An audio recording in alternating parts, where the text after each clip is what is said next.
আজকে আমি বানাবো চিড়ের পোলাও। চিড়ের পোলাও বানানোর জন্য এখানে আমি এক বাটি চিড়ে নিয়েছি, আলু কুচিয়ে নিয়েছি, আর আমি নিয়েছি কাঁচা লঙ্কা, তারপর আমি বাদাম নিয়েছি, কিশমিশ নিয়েছি, কাজু বাদাম, এলাচ নিয়েছি, লবণ, চিনি, সাদা জিরে নিয়েছি, শুকনো লঙ্কা, তেজপাতা নিয়েছি। চলো এবার আমি করে দেখাবো।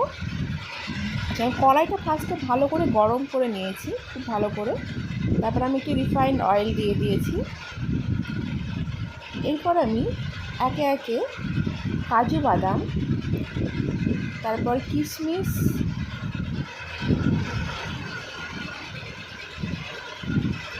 চেনা বাদাম, এগুলো আমি ভালো করে আগে ভেজে তুলে নেব। এই সময় হিটটাকে একটু কমিয়ে দিয়েছি, যেহেতু আমার তেলটা খুব ভালো গরম হয়ে গেছিলো।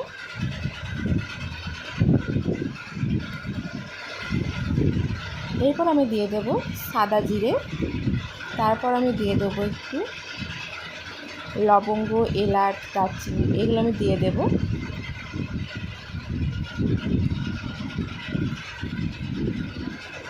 শুকনো লঙ্কা দিয়ে দিয়েছি।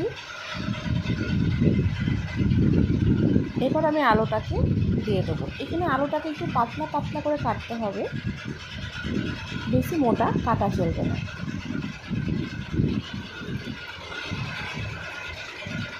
এবার আমি 2-3 মিনিট একটু ভেজে নেব এটাকে।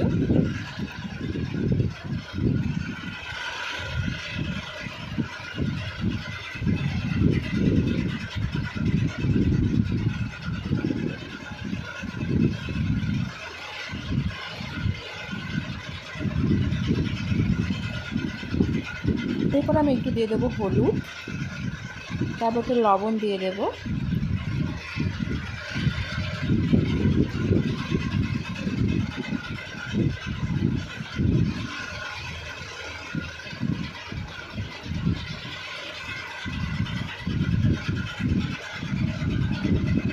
দিয়ে এটাকে নাড়তে থাকবো।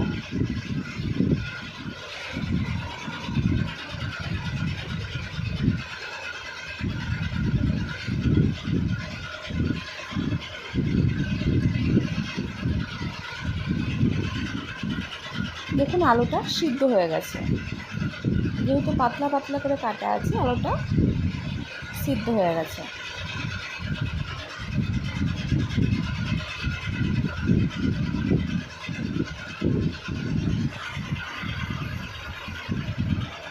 এরপর আমি দেবো চিড়ে। আমি চিড়েটা আগে থেকেই ধুয়ে ভালো করে আমি ঝরঝরে করে রেখে দিয়েছি। এরপর আমি চিড়েটা দিয়ে দেবো। চিড়েটা দিয়ে এরকম করে আমি নাড়তে থাকবো। নাড়া হয়ে গেলে আমি কিশমিশ, কাজু বাদাম ভেজে রাখা এগুলো আমি দিয়ে দিলাম। দিয়ে আমি একটু নেড়ে নেব।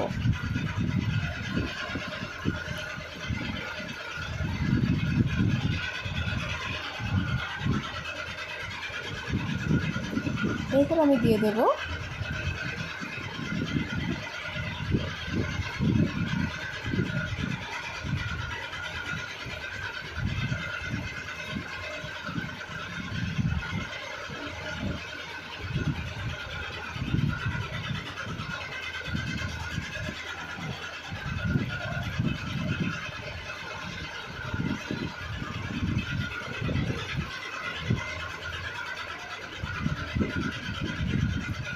এবার আমি দিয়ে দিলাম চিনি। চিনিটা আপনারা আপনাদের স্বাদ মতো দিতে পারেন, কেউ বেশি কেউ কম। আমি এখানে 1 চামচ দিয়ে দিয়েছি। আর সবার লাস্টে আমি একটু ঘি দিয়ে দিয়েছি। ঘি দিয়ে এটা একটু আমি নাড়াচাড়া করে নেব। এই সময় হিটটা অবশ্যই আমি কমে রেখেছি, একবার লো হিটে রেখেছি, এই সময় হাই হিটে রাখিনি। এবার নাড়াচাড়া করে এটা গরম গরম পরিবেশন করুন।